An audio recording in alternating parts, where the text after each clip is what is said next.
உம்மைத்தான் நான் நம்பி இருக்கேன், அற்புதங்கள் எனக்கு செய்யுங்கப்பா. உம்மைத்தான் நான் நம்பி இருக்கேன், அற்புதங்கள். Praise the Lord. கிறிஸ்துக்குள் பிரியமானவர்களே, ஆண்டவர் இயேசுவின் நாமத்தில் இந்த புதிய வாரத்தில் உங்கள் ஒவ்வொருவரையும் சந்திப்பதில் மிக மிக மகிழ்ச்சி அடைகின்றேன். இறைவன் தாமே நமக்கு இந்த புதிய வாரத்தை ஆசிர்வாதமாய் காண செய்திருக்கின்றார். இறைவனுக்கு நம்முடைய உள்ளத்தின் ஆழத்திலிருந்து நன்றி சொல்வோம். இந்த வாரம் நாம் தியானிக்கக்கூடிய வார்த்தையின் தலைப்பு இன்னதென்றால், ஆண்டவர் சொன்னபடியே செய்யுங்கள். பிரியமானவர்களே, நமக்கு பல நேரங்களில் ஆண்டவர் இதுதான் பாதை, இப்படிதான் நீ பயணிக்க வேண்டும், இதைத்தான் உன்னுடைய வாழ்க்கையில் நீ கடைபிடிக்க வேண்டியது, இப்படித்தான் நீ வாழ வேண்டும் என்று பல நெறிமுறைகளை சொல்லுகின்றார். சில நேரம் பல வார்த்தைகளை கொடுக்கின்றார், இதை இப்படிதான் நீ செய்து முடிக்க வேண்டும் என்று. ஆனால் பல நேரங்களில் ஆண்டவருடைய வார்த்தையை கேளாதவர்களாய், அந்த வார்த்தைக்கு செவி கொடாமல், அவருடைய வார்த்தைக்கு கீழ்ப்படியாமல், நம்முடைய மனம் போன போக்கிலும் நம்முடைய சிந்தனையின் படியும் நம்முடைய அறிவின்படியும் செயல்படுத்தும் போது நிச்சயமாக அதற்கான விளைவுகளை நாம் சந்திக்கின்றோம். இறைவன் நமக்கென்று வைத்திருக்கக்கூடிய ஆசீர்வாதங்களையும் இழக்கின்றோம். ஆண்டவர் உங்கள் வாழ்க்கையில் என்ன சொன்னாரோ அதை அப்படியே செய்யுங்கள். அதற்கு எதிர்மறையாக செய்யாதபடி கவனமாயிருப்போம். அப்படி நாம் எதிர்மறையாக செய்தோம் என்றால் நிச்சயமாக நமக்கு அதற்கான தண்டனை கிடைக்கும். அதே நேரத்தில் இறைவன் நமக்கென்று வைத்திருக்கின்ற நன்மையின் ஆசீர்வாதங்களை நாம் இழந்து விடுவோம். இந்த உலகத்திற்கான நன்மையின் ஆசீர்வாதங்கள் மட்டுமல்ல, பரலோகத்துக்கான நன்மையின் ஆசீர்வாதங்களையும் நாம் இழந்து விடுவோம். கீழ்ப்படிதல் என்பது இறைவன் சொல்லக்கூடிய வார்த்தையை ஆமென்று செயல்படுத்தக்கூடியது, அப்படியே ஆகட்டும் என்று செயல்படுத்தக்கூடியது. அன்னை மரியாள் இறைத்தூதர் சொன்னபோது, இதோ ஆண்டவரின் அடிமை, உமது வார்த்தையின்படியே ஆகட்டும் என்று கீழ்ப்படிதலோடு அதை ஏற்றுக்கொண்டார். அதே கீழ்ப்படிதல் நம்முடைய வாழ்க்கையில் இருந்தால் மட்டுமே இறைவன் நம்முடைய வாழ்க்கையில் சொன்ன ஆசீர்வாதத்தை அவர் கொடுப்பார். எதிர்மறையாக நாம் செயல்பட்டோம் என்றால் அதற்கான விளைவுகளையும் சந்திப்போம். இறைவன் தரக்கூடிய ஆசீர்வாதத்தையும் இழந்து விடுவோம். எடுத்துக்காட்டாக விவிலியத்திலிருந்து ஒரு சம்பவத்தை சொல்ல ஆசைப்படுகின்றேன். என்னாகமம் 20 பார்க்கின்றோம்.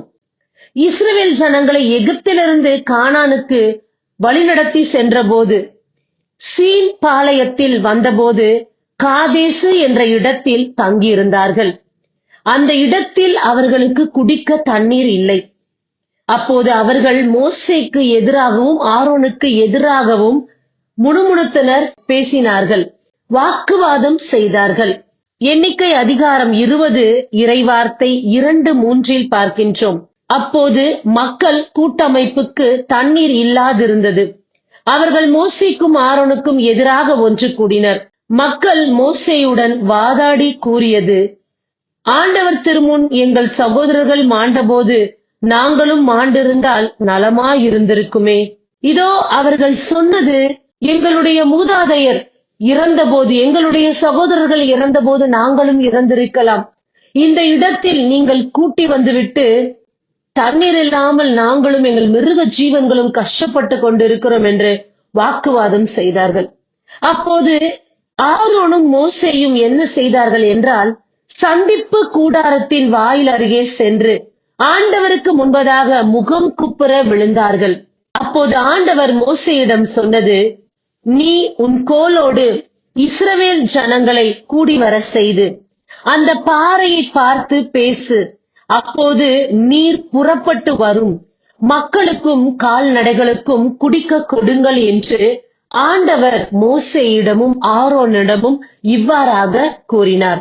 கோலை எடுத்துக்கொண்டு மோசே சென்றார். அங்கு சென்ற பிறகு மக்களை ஒன்று கூட்டி அவர்களிடம் மோசே, கலகக்காரரே, இப்போது கேளுங்கள், இந்த பாறையில் இருந்து தண்ணீர் வரவழைக்க எங்களால் கூடுமா என்று சொல்லி மோசே தம் கையை ஓங்கி கோலால் பாறையை இருமுற அடித்தார். தண்ணீர் தாராளமாக வந்தது. மக்களும் அவர்கள் கால்நடைகளும் கொடுத்தனர். இந்த வார்த்தையை எண்ணிக்கை அதிகாரம் 20 இறைவார்த்தை 10-11 பார்க்கின்றோம். மோசேயும் ஆரோனும் செய்தது ஆண்டவருக்கு பிரியமில்லாத காரியம். ஆண்டவர் சொன்ன வார்த்தையை அவர்கள் கீழ்ப்படியவில்லை. அதற்கு எதிர்மறையான காரியத்தை அவர்கள் செய்தார்கள். இறைவன் சொன்னது பாறையை பார்த்து பேசு என்றார். ஆனால் மோசே செய்தது பாறையை தன்னுடைய கோலால் இருமுறை அடித்தார். ஆண்டவருடைய பார்வையில் மோசேயும் ஆரோனும் செய்த காரியம் அவருக்கு பிடிக்கவே இல்லை. இதோ இறைவன் மீது அவர்கள் நம்பிக்கை கொள்ளாமல் தங்களுடைய மனம் போன போக்கிலும் இறைவன் சொன்ன காரியத்துக்கு எதிர்மறையான செயலை அவர்கள் செய்தார்கள். அது மட்டுமல்லாமல் இஸ்ரவேல் ஜனங்களை வழிநடத்தக்கூடிய இவர்களே இறைவன் மீது நம்பிக்கை இல்லாத ஒரு செயலை செய்தார்கள் என்றால் அந்த ஜனங்களுக்கு இறைவன் மீது எப்படி நம்பிக்கை இருக்கும்? ஆண்டவருடைய வார்த்தைக்கு இவர்கள் கீழ்ப்படியாமல் எதிரான காரியத்தை செய்தபடியினால் ஆண்டவர் சொன்னது, இந்த ஜனங்களை வழிநடத்தக்கூடிய நீங்களே இப்படியான காரியத்தை செய்தீர்கள் என்றால், கீழ்ப்படியாமல் என் மீது நம்பிக்கை கொள்ளாத இந்த காரியத்தை செய்தீர்கள். இதனால் நீங்கள் இந்த மக்களை வழிநடத்தி செல்லக்கூடிய கானான் தேசத்துக்குள் வரமாட்டீர்கள், உங்களால் அந்த தேசத்தை பார்க்க முடியாது என்று ஆண்டவர் எண்ணிக்கை அதிகாரம் 20 இறைவார்த்தை 12 திட்டவட்டமாக கூறுகின்றார். ஆண்டவர் சொன்னபடியே அவர்கள் கானானை பார்க்கவில்லை. போகும் வழியிலேயே இருவரும் மரித்து விடுகின்றார்கள். மோசேயும் ஆரோனும் கானான் தேசத்தை பார்க்காதபடி, அதனுள் பிரவேசிக்காதபடி வழியிலேயே இறந்து விடுகின்றார்கள். கீழ்ப்படிதல் இல்லாத ஒரு காரணத்தின் நிமித்தம், ஆண்டவர் சொன்னபடி செயல்படுத்தாத காரணத்தின் நிமித்தம், இது ஆண்டவருடைய பார்வைக்கு விரோதமாகவும் அவர் வெறுக்கத்தக்க காரியமாகவும் இருந்தது. என்னுடைய ஜனங்களை வழிநடத்தக்கூடிய இவர்களே இப்படி செய்தார்கள் என்றால், என்னுடைய வார்த்தையின்படி செயல்படாமல் கீழ்ப்படிதல் இல்லாமல் இப்படிப்பட்ட காரியத்தை செய்தார்கள் என்றால் ஜனங்களுக்கு எப்படி என் மீது நம்பிக்கை இருக்கும் என்று ஆரோன் மீதும் மோசே மீதும் ஆண்டவருடைய கோபம் எழுந்து இவர்கள் இருவருமே கானான் தேசத்துக்குள் வராதபடிக்கு ஆண்டவர் சொன்னார். சொன்னபடியே அவர்கள் இருவரும் வழியிலேயே இறந்து விடுகின்றார்கள். பிரியமானவர்களே, ஆண்டவர் சொன்னபடியே உங்கள் வாழ்க்கையில் செயல்படுத்துங்கள். இதோ மோசேயும் ஆரோனும் இஸ்ரவேல் ஜனங்களை வழிநடத்தி கொண்டு வந்தார்கள். இறுதி வரையிலும் அவர்களுடைய நம்பிக்கை இறைவன் மீது இருக்கவில்லை. ஆண்டவர் சொன்ன வார்த்தையை அவர்கள் கீழ்ப்படிதலோடு செயல்படுத்த முடியவில்லை. பாதியிலேயே வழியிலேயே அவர்கள் இறந்து விடுகின்றார்கள். தொடங்கின அவர்களால் முடிவை காண முடியாதபடி வழியிலேயே தடைப்பட்டு விடுகின்றது. அந்த ஆசீர்வாதத்தையும் அவர்களால் காண முடியவில்லை. இன்றைக்கு ஆண்டவரும் நம்முடைய வாழ்க்கையில் அநேக காரியங்களை குறித்து வெளிப்படுத்துகின்றார்.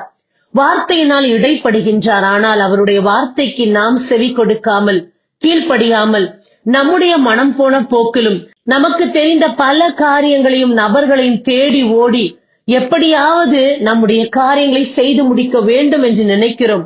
அது தேவனுக்கு பிரியமில்லாத காரியம். இது அவர் வெறுக்கக்கூடிய காரியம். ஆண்டவருடைய வார்த்தையில் கீழ்ப்படிதலோடு உண்மையாக நாம் செயல்பட்டோம் என்றால் மட்டுமே அவர் கொடுக்கவிருக்கும் ஆசீர்வாதத்தையும் நம்மால் பரிபூர்ணமாய் அடைய முடியும்.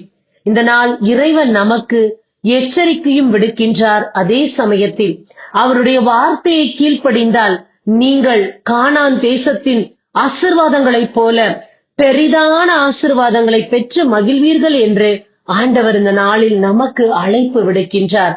பிரியமானவர்களே, ஆண்டவர் சொன்னபடியே நம்முடைய வாழ்க்கையில் எல்லாவற்றையும் செய்து முடிப்போம்.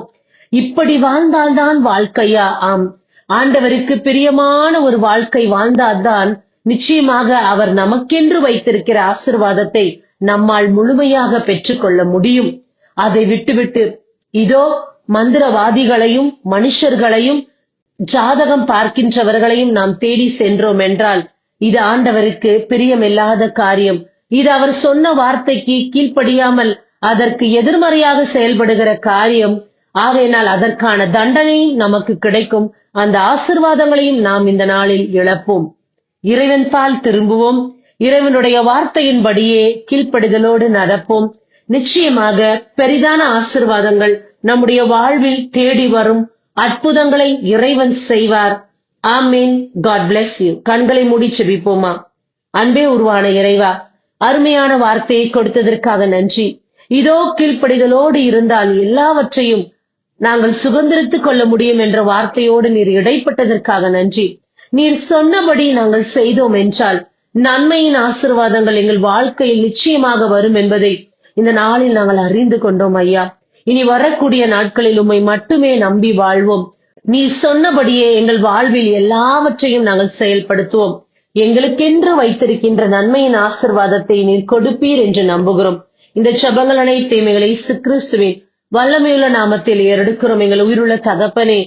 ஆமேன், ஆமேன். God bless you. பிரியமானவர்களே, இந்த வார்த்தையை பலருக்கு பகிர்ந்து கொடுங்கள். அவர்களும் இந்த வார்த்தையை கேட்டு பலனடையட்டும், இறைவன் பால் திரும்பட்டும். ஆமென். Praise the Lord. 100க்கு 100 உம்மையே நான் நம்புவேன். அற்புதம் செய்திடுங்க, அதிசயம் நடத்திடுங்க. மனிதர்கள் முன்பாக தலை குனிந்து போகாமல் உதவி செய்திடுங்க, உயர்த்தி வச்சிடுங்க. மனிதர்கள் முன்பாக தலை குனிந்து போகாமல் உதவி செய்திடுங்க, உயர்த்தி வச்சிடுங்க. உம்மைத்தான் நான் நம்பி இருக்கேன், அற்புதங்கள் எனக்கு செய்யுங்கப்பா.